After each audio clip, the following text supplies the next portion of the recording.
இந்த செஷனில் ஒரு போட்டோவோல்டைக் செல் அல்லது பிவி செல் வெவ்வேறு இல்லுமினேஷன் நிலைகள், தரம் மற்றும் போட்டோவோல்டைக் பண்புகளை சரிபார்ப்பது எப்படி என்பதை கற்றுக்கொள்வோம். இந்த செஷனின் முடிவில் நீங்கள் போட்டோவோல்டைக் செல்லை குறித்து அறிந்து கொள்ளவும் மற்றும் போட்டோவோல்டைக் செல்லை எவ்வாறு சோதனை செய்வது என்பதை விளக்க முடியும். சோலார் செல் அல்லது போட்டோவோல்டிக் செல் என்பது போட்டோவோல்டிக் எஃபெக்ட் மூலம் ஒளியின் ஆற்றலை நேரடியாக மின்சாரமாக மாற்றும் ஒரு மின் சாதனமாகும். இது போட்டோ எலக்ட்ரிக் செல்லின் ஒரு வடிவமாகும். இது ஒளியில் வெளிப்படும் போது எந்த ஒரு எக்ஸ்டர்னல் வோல்டேஜ் சோர்ஸ் உடனும் இணைக்கப்படாமல் மின்சாரத்தை உற்பத்தி செய்ய முடியும். இந்த முறை சூரியனின் ஆற்றலை மின்சாரமாக மாற்றுகிறது. ஒரு சோலார் பிவி செல்லானது தோராயமாக 0.5 வோல்ட் அவுட்புட் மற்றும் சில மில்லி ஆம்ப்களின் மின்னோட்டத்தை கொண்டிருக்கும். இது செல்லின் வகை மற்றும் செல்லின் தரம், சூரிய ஒளிக்கதிர் வீச்சு, செல்லின் பொருத்தப்பட்ட கோணம், நிழல், கதிர்வீச்சின் ஸ்பெக்ட்ரம் போன்ற பல்வேறு காரணிகளை பொறுத்தது. அதிக அவுட்புட்டை பெறுவதற்காக அவை தொகுக்கப்பட்டுள்ளன.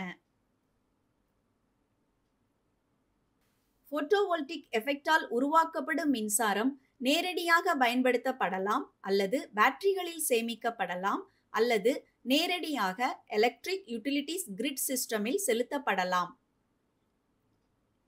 பேட்டரியில் சேமிக்கப்படும் ஆற்றலை எந்த மின் சாதனத்தையும் இயக்க பயன்படுத்தலாம். சாதனம் டிசியில் இயங்கினால் அதை நேரடியாக அவுட்புட் லோடுடன் இணைக்க முடியும். சாதனம் ஏசியில் இயங்கினால் டிசியை ஏசியாக மாற்ற இன்வெர்ட்டர் தேவை. சோலார் செல்களை உருவாக்க பயன்படுத்தப்படும் முக்கிய பொருட்கள் சிலிக்கான், காட்மியம், டெலுரைட்ஸ் போன்றவை. போட்டோவோல்டிக் செல் என்பது ஒரு ஹார்வெஸ்டிங் டெக்னாலஜி ஆகும்.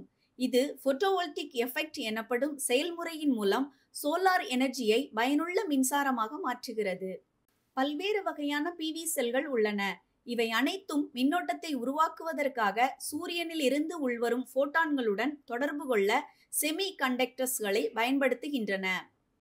ஒரு போட்டோவோல்டிக் செல் ஒரு குறிப்பிட்ட செயலுக்காக பல லேயர்ஸ் உலோக பொருட்களை உள்ளடக்கியுள்ளது. போட்டோவோல்டிக் செல்லின் மிக முக்கியமான லேயர் ஆனது சிறப்பாக செயல்படக்கூடிய செமி கண்டக்டர் லேயர் ஆகும். இது 2 தனித்தனி லேயர்களை பி வகை மற்றும் என் வகை கொண்டுள்ளது. மேலும் இது போட்டோவோல்டிக் எஃபெக்ட் எனப்படும் செயல்முறையின் மூலம் சூரியனின் ஆற்றலை பயனுள்ள மின்சாரமாக மாற்றுகிறது. போட்டோவோல்டிக் செல் எவ்வாறு செயல்படுகிறது என்பதை அறிந்து கொள்வோம். செமி கண்டக்டரின் இருபுறமும் மின்சக்தி கடத்தும் பொருளின் ஒரு உலோக லேயர் உள்ளது. இது உற்பத்தி செய்யப்படும் மின்சாரத்தை சேகரிக்கிறது.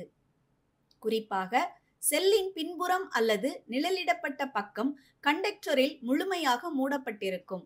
அதே சமயம் ஃப்ரண்ட் அல்லது ஒளிரும் பக்கமானது சன்ஸ் ரேடியேஷன் செமி கண்டக்டரை அடைவதை தடுக்க கண்டக்டர்களை குறைவாகவே பயன்படுத்த வேண்டும். செல்லின் ஒளிரும் பக்கம் மட்டுமே இறுதி லேயர் ஆன்டி ரிஃப்ளெக்ஷன் கோட்டிங்காக பயன்படுகிறது. அனைத்து செமி கண்டக்டர்களும் இயற்கையாகவே ரிஃப்ளெக்டிவ் தன்மை உடையதால் ரிஃப்ளெக்ஷன் லாஸ் குறிப்பிடத்தக்கதாக இருக்கும். எனவே செல்லின் மேற்பரப்பில் பிரதிபலிக்கும் சோலார் ரேடியேஷன் அளவை குறைக்க ஆன்டி ரிஃப்ளெக்ஷன் கோட்டிங் ஒன்று அல்லது பல லேயர்களை பயன்படுத்துவதே இதற்கான தீர்வு.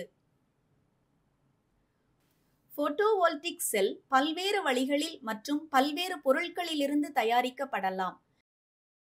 கமர்ஷியல் சோலார் செல் கன்ஸ்ட்ரக்ஷனில் மிகவும் பொதுவான பொருள் சிலிக்கான்.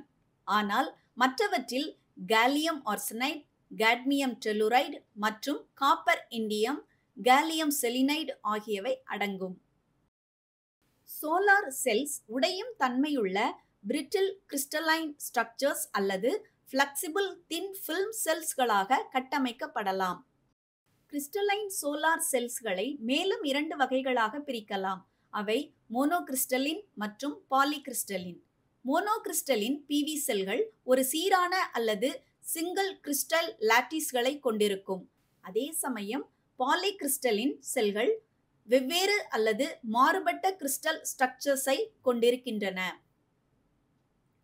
இப்போது நீங்கள் போட்டோவோல்டிக் செல்லை பற்றி நன்கு அறிந்திருப்பதால் உங்கள் புரிதலை சோதிக்க ஒரு வேலையை செய்வோம். இந்த பயிற்சியை செய்ய உங்களுக்கு டிஜிட்டல் மல்டிமீட்டர் அல்லது மில்லி வோல்ட் மீட்டர், ஒரு ஒளி மின்னழுத்த செல், 0.5 வோல்ட், 0.5 வோல்ட், 7 amps 4 numbers, ஓம், 5 watt ரெசிஸ்டர்ஸ், சூரிய ஒளி மற்றும் ஆல்டர்னேட்டிவ் லைட் சோர்ஸ் உடன் கூடிய illumination கண்ட்ரோல் தேவை. இப்போது சோலார் செல்ஸை நேரடி சூரிய ஒளிபடும்படி வைக்கவும். வோல்டேஜ் மற்றும் ஆம்பியர் இரண்டையும் அளவிடும் மல்டிமீட்டரை பயன்படுத்தவும். ஒரு போட்டோ வோல்டாயிக் செல்லை அல்லது பிவி செல்லை வெவ்வேறு illumination லெவல்களில் சோதித்து போட்டோ வோல்டாயிக் பண்புகளை சரிபார்த்தல் செயல்முறை இந்த செஷனின் முடிவில் நாம் அறிந்து கொள்வோம். இப்போது நீங்கள் போட்டோ வோல்டாயிக் செல் பற்றியும் மற்றும் போட்டோ வோல்டாயிக் செல்லை எவ்வாறு சோதிப்பது என்பதை விளக்க முடியும்.